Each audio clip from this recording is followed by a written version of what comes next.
Welcome to another episode of Podcast and Chill. I'm Leo, your host, and joining me is my wonderful co-host, Gwen. Hello, everyone. It's great to have you back. How's everyone's English journey going this week? Mine's all right, but sometimes I just can't seem to think in English. Don't worry, you're not alone. That feeling is super common, even for people who've been learning English for a long time. Right? It's like your brain gets stuck in another language and English words just won't come out. Exactly. But guess what? Today's episode is all about overcoming that problem. We'll talk about why it happens and share some great tips to help you start thinking in English more naturally. Let's get started. So, let's talk about this problem. Why is thinking in English so hard? Well, first, it's a habit. Our brains are used to thinking in the language we grew up with. It's just natural. Plus, when you're learning a new language, your vocabulary might not be big enough to express all your thoughts. Absolutely. And finally, sometimes a lack of confidence can hold us back. We worry about making mistakes, so we might not want to think in English at all. But remember, everyone makes mistakes while learning. So, what can we do? Don't worry, there are ways to train your brain. Let's start small. Try describing your day in English. Start simple. Try listing your daily tasks in English, like wake up, eat breakfast, or go to work. What are you doing right now? I'm sitting at a desk, talking into a microphone. You can also describe things around you.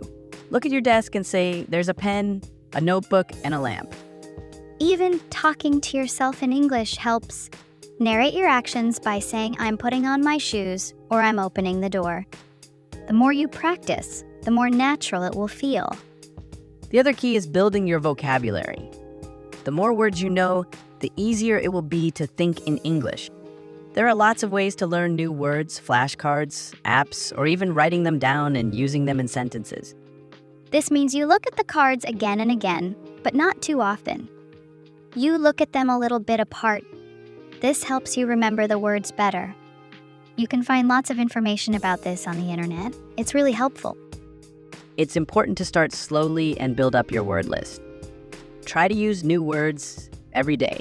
If you do this, you will start to think in English more and more. It will feel natural.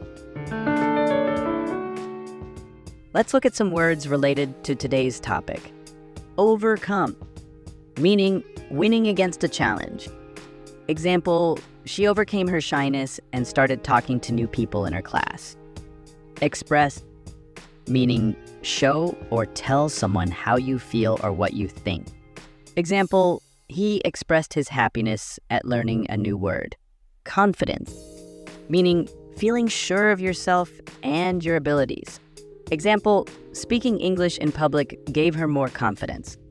Narrate, meaning telling a story or describing things around you. Example, the grandpa narrated exciting stories about his adventures. Benefit, meaning an advantage or a good result. Example, learning English has many benefits, like making new friends and traveling the world. Does confidence help with thinking in English? Yes, confidence helps. When you feel good about your English, you're more likely to use it in your head. This makes it easier to think in English over time. Is learning grammar different from thinking in English naturally?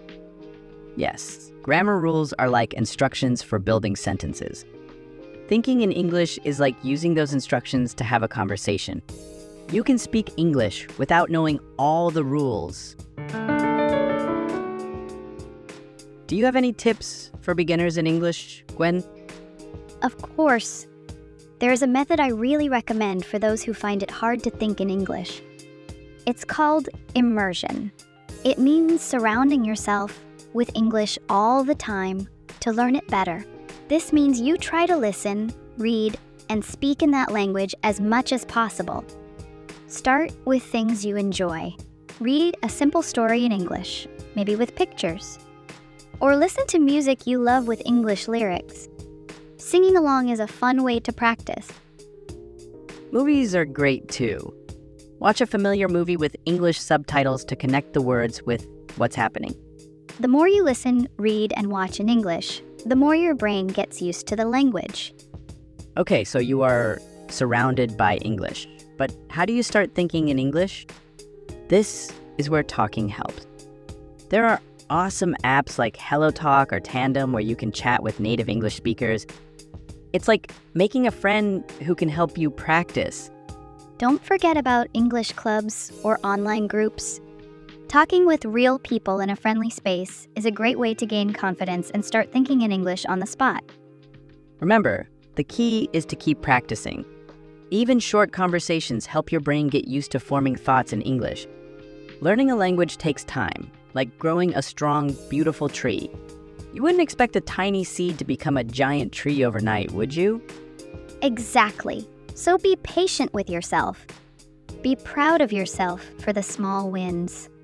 Did you understand a whole sentence today? That's a big deal. Did you ask for a coffee in English? Great job. Even tiny steps forward are really important. Write down your journey.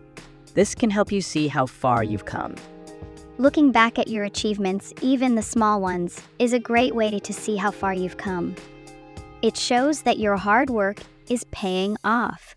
Reward yourself for doing well, even if it's just a tiny bit. This will help you want to keep learning English and make it fun.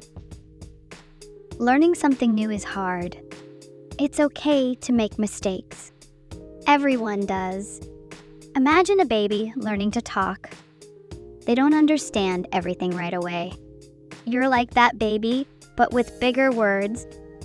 Learning a language takes time. Some days will be easier than others. That's normal. Just keep practicing and you'll see improvement. Believe in yourself. With hard work, you'll reach your goals. Let's look at some words related to today's topic. Subtitle, meaning lines or sentences at the bottom of a screen that show what the characters are saying. Example, he watched the movie with English subtitles to understand the whole conversation. Native, meaning someone or something that is from a particular place. Example, he is a native English speaker because he grew up speaking English at home. Achievement, meaning something good that you have done, which could be a success. Example, learning a new language is a great achievement. Patient, meaning being able to wait calmly without getting upset. Example, the teacher was patient with her students as they learned math. Reward, meaning something nice you give yourself or someone else for doing something good. Example, after finishing his homework, he rewarded himself with a game. Does translating everything in your head from your native language to English slow you down? Why? It's like having two conversations, one in your head and one in English. The more you practice English, the less translating you'll need to do and speaking will feel faster.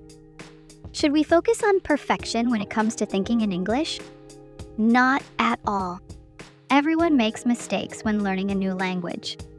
Focus on getting your message across, even if it's not perfect. The more you speak, the better you'll become. So, listeners, don't be upset if you can't think in English right away. Keep practicing, celebrate your wins, and soon you will be thinking in English with confidence. Thank you all for being a part of this podcast's episode. Don't forget to check the free PDF in the description for more useful vocabulary. Goodbye, and we'll see you in the next episode.